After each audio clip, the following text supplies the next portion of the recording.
Olá pessoal, tudo bom com vocês? Aqui é o professor Marcelino e a nossa aula de hoje, como eu tinha prometido para vocês, vai ser sobre as orações subordinativas substantivas, tá? Sei que o pessoal está com uma dificuldade em entender como é que funcionam as orações subordinativas, então eu montei essa aulinha para explicar melhor para vocês. Então vamos lá. As orações subordinativas substantivas, elas são classificadas, elas têm algumas classificações, que são as subjetivas, que têm a função de sujeito, objetiva direta, quando tem a função de objeto direto, objetivas indiretas, quando tem a função de objeto indireto, completiva nominal, quando tem a função de complemento nominal, predicativa, quando tem a função de predicativo, e apositiva, quando tem a função de aposto explicativo. Então vamos lá. Para nós entendermos as orações subordinativas, nós temos que lembrar do conteúdo que vocês tiveram, que eram as orações coordenadas. Lembra que nas orações coordenadas, nós tínhamos duas orações que eram independentes uma da outra. Uma não precisava da outra para existir. Agora, na oração subordinada, nós temos duas orações que dependem uma da outra. A segunda oração depende da primeira oração para poder existir, senão ela não tem sentido nessa oração. Então, a primeira coisa para a gente identificar se tem duas orações é ter dois verbos. Se tem dois verbos, nós temos duas orações. Então, aí no caso, nós temos o que é um verbo, e temos o tenhamos, que também é um verbo. Tá? O que liga essas duas orações? É o que. Sempre nas orações subordinativas, substantivas, tu vai ter o que ou se que vai ligar essas duas orações. E aí, como é que eu classifico? Tá? Como é que eu vou classificar as orações? A subjetiva. Vamos iniciar pela subjetiva. Nós temos aí a oração, é claro que todos seremos aprovados. É claro, é uma oração, e todos seremos aprovados é a segunda oração, tá? Temos o que ali que está ligando, tá? Aí a subjetiva, ela tem a função de quê? De sujeito da frase. Então, a segunda oração, ela vai ter a função de sujeito. Como é que eu identifico isso? Então, primeiro eu pego a primeira oração lá, é claro. E aí eu pergunto para vocês, na primeira oração, é claro, tem sujeito nessa oração? Aí vocês vão me responder, tem o verbo que é e é claro. Não tem o sujeito, não tem quem está fazendo a ação. Então, se eu não tenho o sujeito na primeira oração, automaticamente eu vou classificar como oração subordinativa subjetiva. Por quê? Porque a segunda oração, ela é o sujeito da frase. Ela vai ser o sujeito, porque toda frase tem que ter um sujeito. Entenderam? Vamos seguindo então.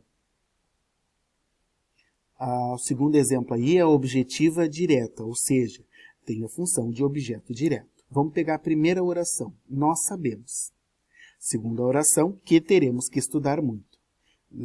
Então vamos lá. Nós sabemos. Na primeira oração, agora vamos de novo ali. Pergunto para vocês. Tem sujeito na primeira oração? Nós sabemos. Quem é que sabe? Nós. Então nós temos o sujeito da frase. Se eu tenho esse sujeito da frase, então ela não pode ser considerada subjetiva. Então a gente já pode eliminar que ela é subjetiva, porque ela não tem a função de sujeito. Nós sabemos. Depois do verbo, a gente sabe que depois do verbo segue o objeto. Tá? Quem sabe, sabe algo. Não é isso? Então vamos lá. Se eu tenho esse complemento do verbo, algo que complementa esse verbo, ele tem a função de objeto. Como é que eu sei se é objetiva direta ou objetiva indireta?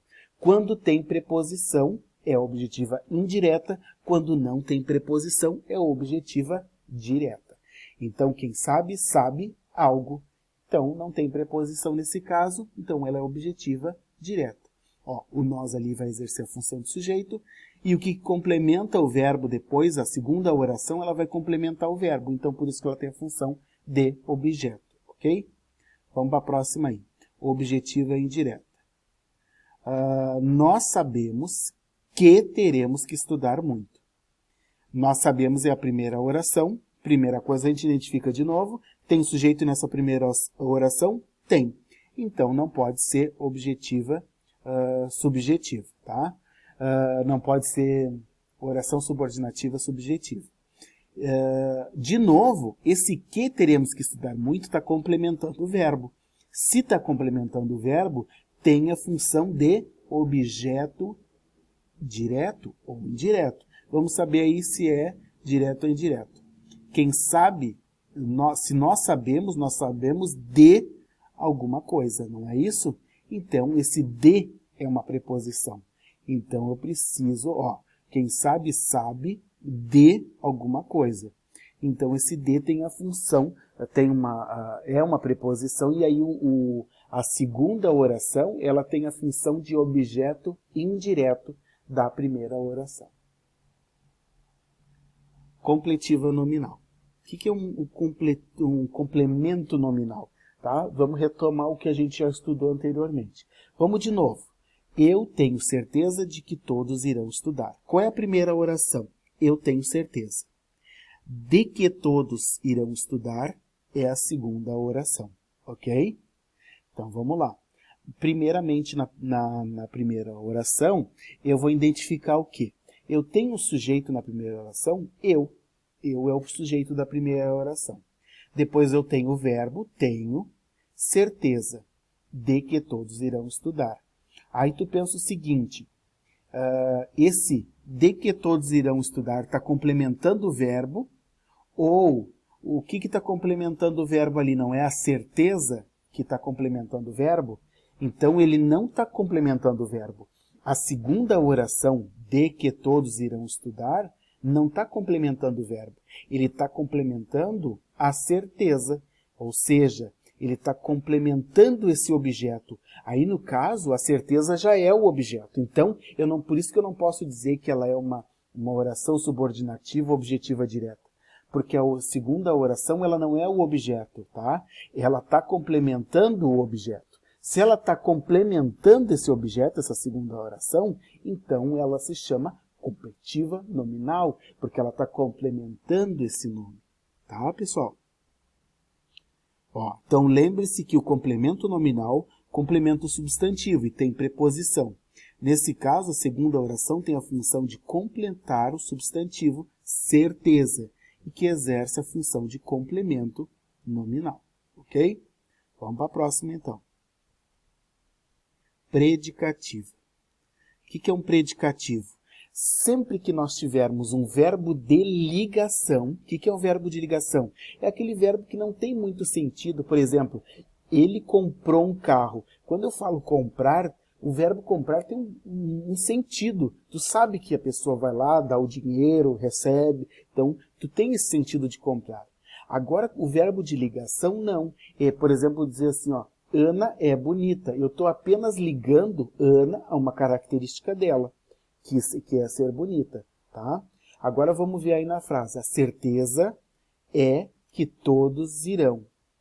Então, assim, se eu tenho um verbo é verbo de ligação. Se na frase tiver verbo de ligação, tu vai já está matado aí a charada. Então, tem verbo de ligação, então a segunda oração tem função de predicativo. Então, eu vou classificar ela como uma oração subordinativa predicativa. Então, tu procurou o verbo na frase, achou o verbo de ligação, tu sabe que a função dela é predicativa. Apositiva. O que é a apositiva? A positiva tem a função de aposto. O que é o aposto? Aposto quando eu dou uma explicação a mais. Então, eu vou dizer assim, Gravataí, a cidade de muitos assaltos, está no mapa do Rio Grande do Sul, tá? Esse cidade de muitos assaltos é uma explicação a mais, eu não precisava dizer isso. Eu poderia dizer, Gravataí está no mapa do Rio Grande do Sul. Quando eu dou essa explicação a mais, eu digo que isso daí é um aposto explicativo, tá? Então, já identificamos o que é um aposto. Agora vamos ver na frase ali. Todos temos um só desejo, que todos tenham uma vida feliz. Então, todos é o sujeito, temos é o verbo, um só desejo. Eu tenho na primeira oração, eu vou ter sujeito, vou ter verbo e vou ter objeto. Depois, na segunda oração ali, que todos têm uma vida feliz, é apenas um complemento a mais, que não precisaria estar ali na frase. Então, ela tem a função de aposto. Então, eu posso considerar ela como oração subordinativa apositiva. Tá? Ó, introduzido. E lembre-se também ali, desculpa, voltou. Vamos ver se eu consigo voltar aqui. Aí lembre-se também que sempre quando eu tiver a apositiva, vai ser introduzida por 2 pontos, tá, pessoal? Então, primeira oração, todos temos um só desejo. A segunda oração ali, que todos têm uma vida feliz, ela iniciou com 2 pontos. Então, lembre-se também que a apositiva vai ter 2 pontos para poder explicar a segunda oração. Ok, pessoal? Espero que tenha clareado um pouquinho melhor para vocês aí essa questão das orações. Então eu vou, assim, ó, só para a gente dar uma retomada, eu vou retomar aqui para vocês verem o seguinte, tá? Então vamos lá. Ó, a subjetiva, se a primeira oração não tiver sujeito, a segunda oração é subjetiva, ou seja, tem a função de sujeito. Ok? Então, vamos lá. Depois, se eu tenho uma oração que ela tem sujeito e ela tem verbo, e a segunda oração ela vai complementar o sentido do verbo, ela pode ser objetiva direta, se não tiver preposição, ou pode ser objetiva indireta, se tiver preposição. Então, lembre-se que a segunda oração complementa o sentido do verbo. Já na completiva nominal, a primeira oração ela tem sujeito, ela tem verbo e ela tem objeto. E aí eu vou ter na segunda oração algo que vai complementar o objeto da primeira oração. Então, se eu tenho algo que vai complementar o verbo, o objeto da primeira oração, vai ser completiva nominal. Oração subordinativa completiva nominal. Predicativa é quando eu identifico, então, assim, ó, se a primeira oração tem verbo de ligação, então, automaticamente a segunda oração vai ser o predicado dessa primeira oração. Então, vai ser predicativa. E temos aí no final, na apositiva, quando eu tenho um aposto, ou seja, uma explicação a mais. E sempre vai ter 2 verbos que vai ligar, os 2 pontos que vai ligar a primeira oração com a segunda oração. Ok, pessoal? Então, até a próxima aula.